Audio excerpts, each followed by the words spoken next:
আমাদের আজকে সকালটা শুরু হয়েছিল নিমকি পরোটা দিয়ে। এখন অনেকে বলতে পারেন নিমকি পরোটা আবার কি, আজকের ভিডিওতে সেটাই আপনাদের সাথে শেয়ার করব। আসসালামু আলাইকুম everyone, welcome to our daily blog. আশা করি সবাই ভালো আছেন। আলহামদুলিল্লাহ আমরা অনেক ভালো আছি। আজকে সকালে ঘুম থেকে উঠে কেন জানি ভাত খেতে মন চাচ্ছিল না। ভাইকে বললাম পরোটা আনতে, ও পরোটা আনতে চলে গিয়েছিল। পরোটা আনার পরে প্যাকেট থেকে পরোটা নামানোর সময় তো রীতিমতো হতবাক, এটাকে পরোটা বলবো নাকি নিমকি বলবো সেটাই বুঝে উঠতে পারতেছিলাম না, এত বেশি মশমশা ড্রাই। যাই হোক, যেটাই হোক টাকা দিয়ে কিনে আনা হয়েছে, এটা দিয়ে সকালে নাস্তা শেষ করে নিলাম।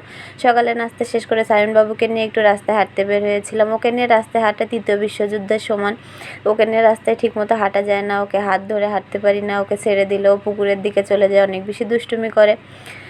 ওকে নিয়ে একটু দোকানে গিয়েছিলাম চিপস কিনে দিতে। চিপস কিনে দেওয়া শেষ করে চোখে পড়লো এই নিমকি বা ঝুরি ভাজা বলে আমাদের এই সাইডে। এটা অনেক বেশি মজার, ছোটোবেলায় খেতাম। 1 টাকা পিস বিক্রি করতো। অনেক দিন পরে পেয়ে আর লোভ সামলাতে না পেরে কিনে খেয়ে নিলাম। এসে দেখে আম্মু এখানে হাঁসের মাংস ভিজিয়ে রেখেছে, আজকেও হাঁসের মাংস রান্না করবে। হাঁসের মাংসটা আমার একটু বেশি পছন্দের, এই জন্য আম্মু আমার জন্য অনেক বেশি হাঁসের মাংস রেডি করে রেখে দিয়েছিল, আসলে যেন আমাকে রান্না করে খাওয়াতে পারে।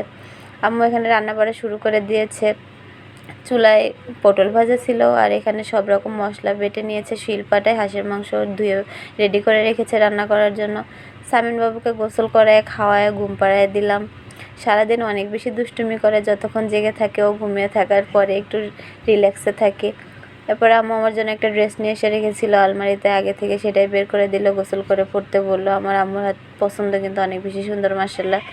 যাই হোক, গোসল করে আম্মুর দেওয়া ড্রেসটা পরে রেডি হয়ে গিয়েছি। এই ড্রেসটা পরে আমাকে কেমন লাগতেছে অবশ্যই কমেন্ট করে জানিয়ে যাবেন। অনেক বেশি ক্ষুধা লেগে গিয়েছিল, আম্মু রান্না শুরু করে দিয়েছে কিন্তু রান্না এখনও কমপ্লিট হয় না। এখানে মাংস কষানো হয়েছিল, সেটাই নিয়ে নিলাম খাওয়ার জন্য। ছোটোবেলা থেকে কষানো মাংস আমার অনেক বেশি পছন্দের। যখন যে কোনো মাংস, হাঁস, গরু বা মুরগি যেটাই রান্না করুক, কষানো মাংস খেতে অনেক বেশি পছন্দ করি। আম্মু আগে থেকে আমার জন্য 2 পিস 3 পিস উঠায় রাখে ভাত দিয়ে খাওয়ার জন্য। আগে কষানো মাংস দিয়ে ভাত খায়, দেন রান্না হলে পরে আবার খায়। তো এখানে আম্মু হাঁসের মাংস কষানো হয়েছিল, সেটা আমাকে উঠিয়ে দিয়ে বললো এটা দিয়ে ভাত খেয়ে নাও, তরকারি হতে একটু দেরি হবে। তো আমি এখানে খাবার নিয়ে বসে গেছি। হাঁসের চামড়াও আমার বেশ ভালো লাগে, অনেকে পছন্দ করে, অনেকেই পছন্দ করে না। যাই হোক, খাবার খেতে খেতে আমার মুখের এক্সপ্রেশন দেখে বুঝতে পারতেছেন খাবারটা কত বেশি মজার হয়েছিল, অনেক বেশি মজার হয়েছিল মাশাআল্লাহ। সামিন বাবু ঘুম থেকে উঠে গেছে, ওকে নিয়ে একটু দুষ্টুমি করতেছিলাম। বিকেল টাইমটা ওর সাথে আমার থাকা হয়। ও অনেক বেশি দুষ্টুমি করে, বাসায় থাকে না, রাস্তায় চলে যায়, খেলাধুলা করে।